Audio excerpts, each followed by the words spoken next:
ಇನ್ನು ಲೋಕಸಭಾ ಚುನಾವಣೆ ಹತ್ರ ಬರ್ತಾ ಇದ್ದಂತೆ ವಾಕ್ ಸಮರಗಳು ತಾರಕಕ್ಕೇರ್ತಾ ಇವೆ. ರಾಜಕೀಯ ನಾಯಕರು ತಮ್ಮ ನಾಲಿಗೆಯನ್ನು ಹರಿಬಿಡ್ತಾ ಇದ್ದಾರೆ. ಸಿದ್ದರಾಮಯ್ಯ ಸಂಪುಟದ ಸಚಿವ ಶಿವರಾಜ್ ತಂಗಡಗಿ ಪ್ರಧಾನಿ ನರೇಂದ್ರ ಮೋದಿ ವಿರುದ್ಧ ಅವಹೇಳನಕಾರಿಯಾಗಿ ಮಾತನಾಡಿದ್ದಾರೆ. ಯುವಕರು ಮೋದಿ ಮೋದಿ ಅಂದರೆ ಕಪಾಳ ಕೊಡಿರಿ ಅಂತ ನಾಲಿಗೆ ಹರಿಬಿಟ್ಟಿದ್ದಾರೆ.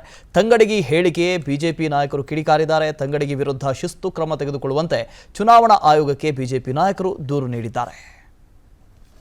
ಅವ್ರ ಯಾರ ವಿದ್ಯಾರ್ಥಿಗಳು ಯುವಕರು ಮೋದಿ ಮೋದಿ ಅಂದ್ರೆ ಅವರಿಗೆ ಕಪಾಳಕ್ಕೆ ಬಿಡಿಬೇಕು. ಇನ್ನು ಅವ್ರ ಯಾರ ವಿದ್ಯಾರ್ಥಿಗಳು ಯುವಕರು ಮೋದಿ ಮೋದಿ ಅಂದ್ರೆ ಅವರಿಗೆ ಕಪಾಳಕ್ಕೆ ಬಿಡಿಬೇಕು. ನನ್ನ ಮನಸ್ಸಿಗೆ ಅನಿಸ್ತು, ಬಾರಪ್ಪ ತಂಗಡಿಗಿ, ನಿಮ್ಮ ಅಪ್ಪನಿಗೆ ಹುಟ್ಟಿದ್ರೆ ಕಪಾಳ ಮೋಕ್ಷ ಮಾಡಿ ನೋಡು ಅಂತ ಹೇಳಬೇಕು ಅಂತ ಅನಿಸ್ತು. ಮತ್ತು ನನಗೆ ಅವ್ರ ಲೆವೆಲಿಗೆ ಇಳಿಬಾರ್ದು ಅಂತ ಆ ಮಾತು ನಾನು ಹೇಳ್ತಿಲ್ಲ. ನಾನು ಕೇಳ್ತೇನೆ, ನೀವು ಎಷ್ಟು ಜನ ಯುವಕರಿಗೆ ಕಪಾಳ ಮೋಕ್ಷ ಮಾಡ್ತೀರಾ ಶಿವರಾಜ್ ತಂಗಡಗಿ ಅವರೇ? ನಿಮ್ಮ ಕನ್ನಡ ಸಂಸ್ಕೃತಿ ಇಲಾಖೆ ಸಚಿವರಾಗಿ ನೀವು ಇದನ್ನೇನಾ ಸಂಸ್ಕೃತಿ ಕಲ್ತಿರೋದು? ಯಾವ ಸಂಸ್ಕೃತಿ ನಿಮ್ಮದು? ಯಾವ ಸೀಮೆಯ ಸಂಸ್ಕೃತಿ ನಿಮ್ಮದು? ಸರ್, ಈ ಚುನಾವಣೆ ಮುಗಿಯೋವರೆಗೂ ಎಲ್ಲರ ಸಂಸ್ಕೃತಿನ ಬದಿಗಿಡಬೇಕು ಅನ್ಸುತ್ತೆ ಸರ್. ಇನ್ನು ಎಷ್ಟು ಕೇಳೋದಿದೆಯೋ ಏನು ಕಥೆನೋ.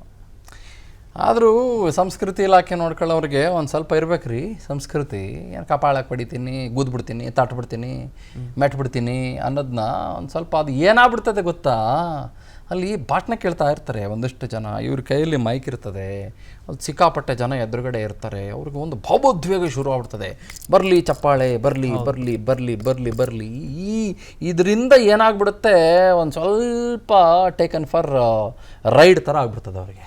ಆಮೇಲೆ ಇಲ್ಲೋ ಬರಲಿ, ಓ ಚಪ್ಪಾಳೆ ಚೆನ್ನಾಗಿ ಬರ್ತಾ ಇದೆ, ಇನ್ನೊಂದಿಷ್ಟು ಡೈಲಾಗ್ ಹೊಡಿಯೋಣ, ಇನ್ನೊಂದಿಷ್ಟು ಸೀಟ್ಗಳು ಬರಲಿ, ಇನ್ನೊಂದಿಷ್ಟು ಜನ ಹೊರ್ರೆ ಏನ್ಲಿ ನನಗೆ ನೆಕ್ಸ್ಟ್ ನನಗೇನೋ ಆಗ್ತದೆ ಇದರಿಂದ. ಒಂದು ಸೆಲ್ಫ್ ಪ್ರೈಸಿಂಗ್ ಬೇಕಲ್ಲ ಎಂಥವ್ರಿಗಾದ್ರೂ ಕೂಡ. ಸಖತ್ತಾಗಿ ಮಾತಾಡಿದ್ರಿ ನೀವು, ಸೂಪರ್, ಸಖತ್ ಅಂತ ಎಲ್ಲ ಅವ್ರ ಕಡೆಯವರೇ ಇರ್ತಾರಲ್ಲ. ಈಗ ಕಾಂಗ್ರೆಸ್ನ ಕಾರ್ಯಕರ್ತರು ಒಂದಿಷ್ಟು ಜನ ಇರ್ತಾರಲ್ಲ, ಅವರೆಲ್ಲ ಶಭಾಷಣ ಅಂತ ಇರ್ತಾರೆ. ಸೊ ಆ ಕಾರಣಕ್ಕಾಗಿ ಸಂಸ್ಕೃತಿಗಳನ್ನೆಲ್ಲ ಮರ್ತು ಬಿಟ್ಟಿರ್ತಾರೆ. ಸಹಜವಾಗಿ ಎಲ್ಲ ನೀವು ಹೇಳ್ದಂಗೆ ಚುನಾವಣೆ ಸಂದರ್ಭದಲ್ಲಿ ಈ ಥರದ ಹಲವು ಮಾತುಗಳನ್ನು ನಾವು ನಾಳೆ ಇನ್ನೇನೇನು ಕೇಳಬೇಕು ಗೊತ್ತಿಲ್ಲ. 2019ನಲ್ಲಿ ಏನೇನೆಲ್ಲ ಕೇಳ್ಬಿಟ್ವಿ ಮಂಡ್ಯ. ಸೊ ಹಾಗಾಗಿ ನಮಗೆ ಅದೆಲ್ಲ ಗೊತ್ತಿರೋದೇ. ಬಟ್ ಆದ್ರೂ ಅಟ್ಲೀಸ್ಟ್ ಇವ್ರನ್ನ ಕನ್ನಡ ಮತ್ತು ಸಂಸ್ಕೃತಿ ಇಲಾಖೆಯಿಂದ ತೆಗೆದು ಅಟ್ಲೀಸ್ಟ್ ಒಂದು ಸ್ವಲ್ಪ PWD ಮಿನಿಸ್ಟರ್ ಆದರೂ ಮಾಡಬೇಕಪ್ಪ, ಈ ಪಬ್ಲಿಕ್ ವರ್ಕ್ಸ್ ಡಿಪಾರ್ಟ್ಮೆಂಟು ಆದರೂ ಮಾಡಬೇಕಪ್ಪ ಇವರನ್ನು. ಅದೇನೋ ಇರ್ತಾವಲ್ಲ, ಅದೇನೋ ಅದೆಲ್ಲ ಮಾಡೋದಕ್ಕೆ ಮಾಡಬೇಕು ಅಂತ ಅನಿಸ್ತದೆ. ಅಥವಾ ಬೇರೆ ಯಾವುದಾದ್ರೂ ಇಲಾಖೆ ಕೊಡೋದು, ಅಥವಾ ಕನ್ನಡ ಮತ್ತು ಸಂಸ್ಕೃತಿ ಇಲಾಖೆ ಸೂಟ್ ಆಗುತ್ತೆ ಅಂತ ಇವ್ರಿಗೆ ಅನಿಸ್ತಾ ಇಲ್ಲ ನನಗೆ. Is a nice person, but not fit to be in the ಇಲಾಖೆ ಆಫ್ ಕನ್ನಡ ಮತ್ತು ಸಂಸ್ಕೃತಿ ಅಷ್ಟು. ನಾನು ಹೇಳ್ಬೇಕನ್ನೆಲ್ಲ BJP ಅವ್ರು ಚೆನ್ನಾಗಿ ಹೇಳಿದ್ದಾರೆ ಬಿಡಿ. ಅನುಕ್ಷಣದ ಸುದ್ದಿಗಳಿಗಾಗಿ ವಿಸ್ತಾರ ನ್ಯೂಸ್ ಯೂಟ್ಯೂಬ್ ಚಾನೆಲ್ ಸಬ್ಸ್ಕ್ರೈಬ್ ಮಾಡಿ. ಹೊಸ ಸುದ್ದಿಗಳ ನೋಟಿಫಿಕೇಶನ್ಗಾಗಿ ಬೆಲ್ ಐಕಾನ್ ಕ್ಲಿಕ್ ಮಾಡಿ.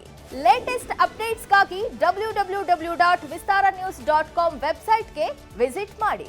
ಅಂಗೈಯಲ್ಲೇ ಜಗತ್ತಿನ ಸುದ್ದಿ ತಿಳಿಯಲು ವಿಸ್ತಾರ ನ್ಯೂಸ್ ಕನ್ನಡ ಆಪ್ ಡೌನ್ಲೋಡ್ ಮಾಡಿ.